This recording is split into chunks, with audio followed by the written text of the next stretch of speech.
Hello there, this is going to be the last video for chapter 4, and in this one we are going to briefly touch upon the topic of tuples. So before I talk about tuples, let me create a file called tuples.py so I can write some code in it. Tuples.py, let me open the file. The idea of tuples is very straightforward. It is like a list, but cannot be modified. So what does it mean? Well, remember, we can create a list, we can get items through indexing, all good, but in a list we can modify an item, we can add more items, we can remove existing items. In a tuple you cannot do any of those, so it's a very limited kind of list.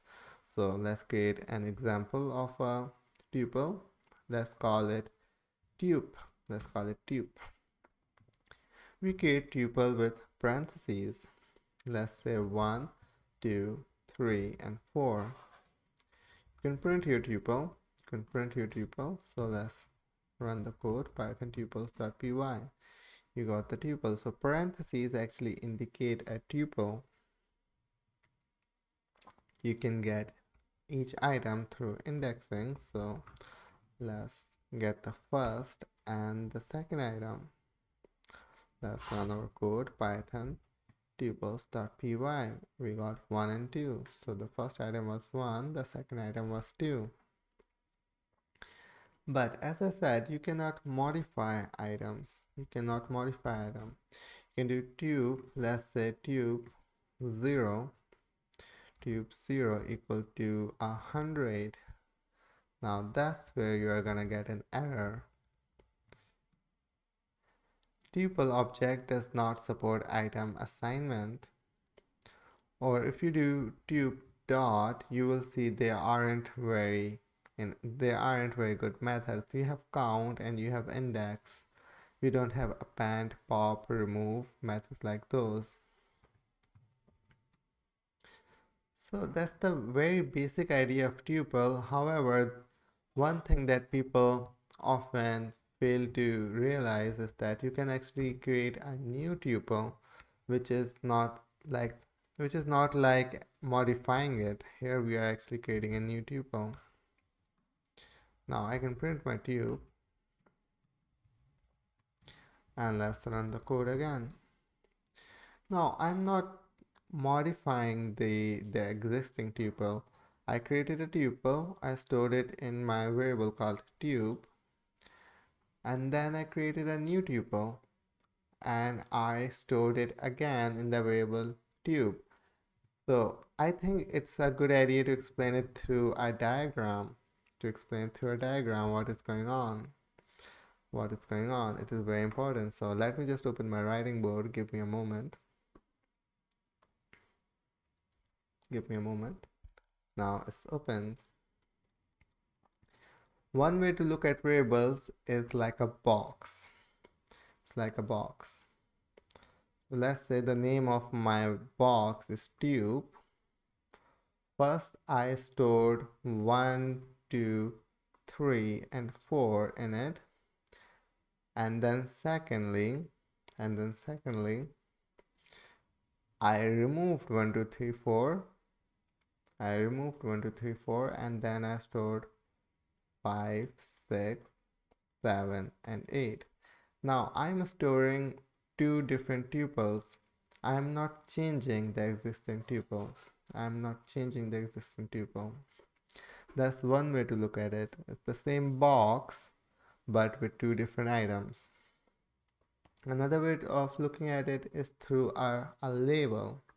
So let's say you created your first tuple 1, 2, 3, 4, and then you have the name tuple, tube, and the tube is pointing to this tuple. And then you created a new tuple 5, 6, 7, and 8, and then you removed your arrow from this tuple and pointed your arrow to this one. That's another good way of looking at it. You are creating two different tuples but you are not changing the first tuple, you are replacing the first one with the second one. That's another way of looking at it. That's how we didn't get a copy of a list. As a matter of fact, now this is, we are going a little bit off tangent here, but let's talk about it. Let's say you have a list 1, 2, 3, and you have a variable. We can call it a reference. Let's say L. L points to 1, 2, 3. Now when we do L2 equal to L in our code, what we are doing, we are creating a new reference L2. We are creating a new reference L2, but L2 is pointing to L1. L2 is pointing to L1. There is still a one list. If you do anything to L, L2 will be affected. So when we are setting variable, we are actually not creating new data, we are just pointing to existing data in the memory. Now, this idea does not become fully clear when you see it first, but when you do more practice and see how your program works, this will become clearer and clearer, believe me. So this is it for this video. As a matter of fact, this is not it. Let's try it yourself as well. There's just one problem. Buffet. A buffet style restaurant offers only 5 basic foods. Think of 5 simple foods and store them in a tuple.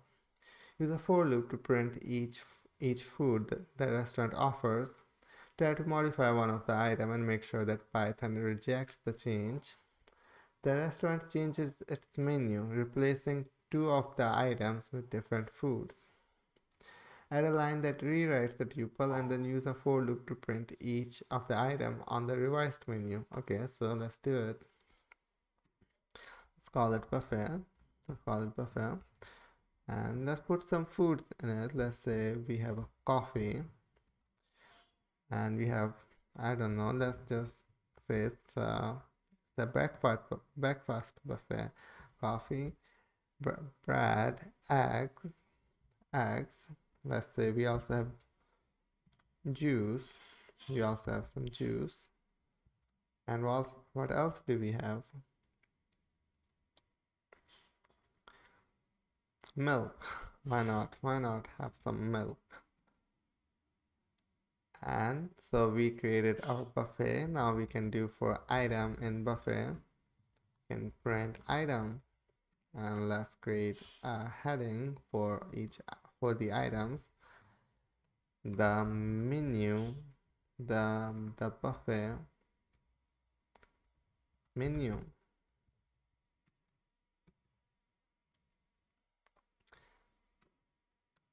And now the problem is saying trying to modify an item, and you know when you get an error, because we are gonna get an error here, the program will stop. So let's change coffee with tea. Why not? We don't have coffee, we just have tea. Deal it yourself. Python tuples.py. We got the menu, but you can see on line number 7, we created an error. Now, we haven't learned about how to deal with errors. The only way we know so far is to remove the code. Now, in order to change our tuple, which is technically not changing but creating a new tuple, is to create a new tuple. Now, we can copy and paste the code from the top and replace 2 items. Let's say we replace coffee with tea, and bread with, I don't know, bread with cake. And now we can do, again, we can print the menu again. Print slight changes to the menu for item in buffet. Print item. Let's run the code one last time. Python tuples.py. And we got it. So I hope it makes sense, and even if it doesn't, it's okay. This is a brand new topic, and to be honest, you are not going to use tuples that much in programming. But the thing is, when you are going to use built-in functions, they actually return tuples, and if you have never seen them, it will look a bit alien to you because, as I told you, tuples. The way we the way we recognize a tuple is the parentheses. We use square brackets for list, parentheses for tuple, and then we are going to actually talk about curly braces. They are used for dictionaries and sets. That's for a later lesson. That's for a later lesson. But this is it for now, and thank you very much for watching. Bye bye.